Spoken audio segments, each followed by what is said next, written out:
2013. Ботев направя на завръщането си в А група. След 2 дни е първия матч, знаете, домакинство срещу Славия. Мина дългия подготвителен период, в който отбора се готвеше по-далече от Пловдив. Сега всичко, което ви интересува, ще може да го чуете от спортния директор на Ботев Александър Александров и от старши треньора Ферарио Спасов. Първо ще дадем думата на господин Александров, след това на господин Спасов и вие ще имате думата за въпроси. Господин Александров, заповядайте. Добър ден. Ние сме събрали, знаете за какво, първа пресконференция, от тук нататък ще бъде така в четвъртък. Винаги на пресконференцията ще бъде Ферарио Спасов и един, мисля, че от живот и здраво другия четвъртък ще бъде един от футболистите. Не говорим други приказки, право да започваме към същественото. Ако имате въпроси, задавайте и към Ферарио Спасов относно отбора и така нататък. Йордан Данчев, Радио Пловдив. Най-напред, дали всички са картотекирани, всичко наред е по стадиона, той към вас е този въпрос. Среща с феновете. Всички футболисти са картотекирани. Чакаме днеска най-много късно утре жълтата карта на Вандер. Там нещата са, мисля, че бразилската федерация ще отвори след 7-8 часа, така че мисля, че няма да има никакъв проблем. По стадиона, както виждате вие сами, всичко е наред, така че очакваме и аз, и футболистите, и тренерското ръководство, и всички фенове на Ботев очакваме в първия матч. Имали сме разговори, вчера имахме разговори с полицията, днес имат среща полицията с нашите стоярни, така че вземали сме необходимите мерки да няма ексцесии, каквито бяхме свидетели в събота. Доволен ли от стила, който започва да изгражда в Ботев? Естествено, нещата, които правим в Ботев, са добре на този етап, но това е процес, който в никакъв случай не е завършен или не мога да кажа, че нещата изглежда 100% така наред, но наистина искаме да имаме собствена физиономия, собствен стил, който го показваме в контролните срещи. Това нещо ще го търсим в първенството. Естествено, напрежението и шампионатните мачове са коренно различни от това, което правихме до момента, но футболистите и селекцията е направена така, че тези играчи могат да играят този футбол. Вярвам, той се харесва на всички, комбинативен, с доста така бързи действия по терена, с резултатни и хубави комбинации, завършване така с голове. Така че аз няма да отстъпвам от този начин на игра. Друг е въпросът, вече в самото първенство ние да поддържаме това темпо и този начин на игра, който го искаме, което така съм сигурен, че го показваме в повечето срещи, но няколко пъти казах, допускаме да има и колебания в нашата игра. Отбор на Славия по принцип труден съперник за Ботев. Вие смятате ли, че може да нарушите това статукво?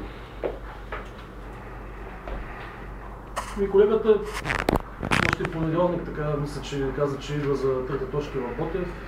Аз му благодаря, защото така ми най-вече от психологически план и от настройката, която ние трябваше да отделим доста време, той го постигна с това его изказване. Така че при нас нещата са следните. Ние излизаме да победим в този матч с така хубави средства, с помощта на публиката, която вярвам, ще напълни стадиона. Така че аз притеснение от отбора на Славия нямам. Достатъчно добре знаем техния начин на игра, знаем с кои футболисти разполага. Вярвам, че и те знаят за нас също. Уважавам ги като отбор и към това, което техният отбор казва, че са се устремили в първенството. Но в крайна сметка ние сме хората, които ще определим какво ще стане в този матч. Ще обърнете ли специално внимание на Чавдар Янков? Чавдар Янков е в такава позиция, в която мисля, че не би трябвало да му обръщаме особено голямо внимание.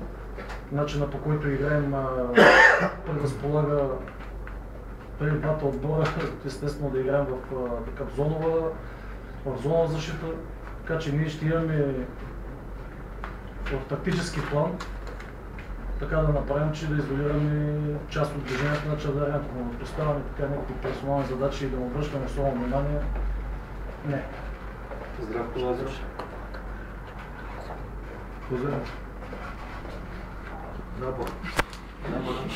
Ще сега всеки отбор до последно си прави селекцията. Славия също са видяли, че имат нужда от Здравко Лазаров, доказан футболист при всички положения, но дали ще играе и ще започне матча, може само да гадаем. Така че няма лошо българския футбол и отборите е хубаво да правят така добра селекция, да имат добри съседатели и да стават оспорени матча. Притеснява ли ви факта, че ще направите съвременна тренировка на стадион Христо? Така се стекоха обстоятелства. За притеснение не мога да кажа нищо, защото това ще звучи като оправдание някакво. Така че и тази тренировка, която ще проведем днеска, ще е достатъчна. Но когато се прави нещо и когато се строи, и така особено в това тежко време, нямаше друг вариант да направим повече тренировки. Но не мисля, че това ще е фатално. Решили ли сте кой ще застане на вратата, предвид, че и Шеткос и Иванов бяха равнопоставени пред сезонната подготовка и ще се допитате ли до Лилчо Арсов? Естествено, той е треньор на вратарите, но аз не мисля, че имаме колебания на този курс. Спасов, да се очертава така като един от факторите преди началото на първенството, ще успеете ли психически да успокоите момчета, ако дай Боже отбора тръгне успешно? Аз не искам да ги успокоявам, въобще напротив, търся по-голямо напрежение и по-голяма мотивация за това, което им предстои в първенството, защото повечето от тях са участници и идват от доста силни първенства. Играли са такива мачове, играли са пред много публика и аз така разчитам на тези футболисти това напрежение да го овладеят и да го преобразуват в добри изяви на терена. И така младите футболисти и тези, които нямат толкова опит в тази група, покрай тях, това, което виждам пред сезонната подготовка, има доста голямо израстване. Така че аз за българското първенство и за мачовете на българското първенство чак толкова голямо напрежение да има в отбора. Но появили са нещо нотки на подценяване или на недобра така концентрация или мотивация, ще действаме решително. Не сме се разбрали с момчета. Мислите ли, че Ботев имат къса резервна скамейка? За 15 мача в А група и още 2-3 мача за купата, мисля, че притежаваме достатъчно брой футболисти до нова година да се справим с вътрешното първенство и мачовете за купата, които ни предстоят. Господин Александър, един въпрос: какво става с Лъчезар Ангелов и пробите в напад? От вчера е в България, днес ще се присъедини към нас.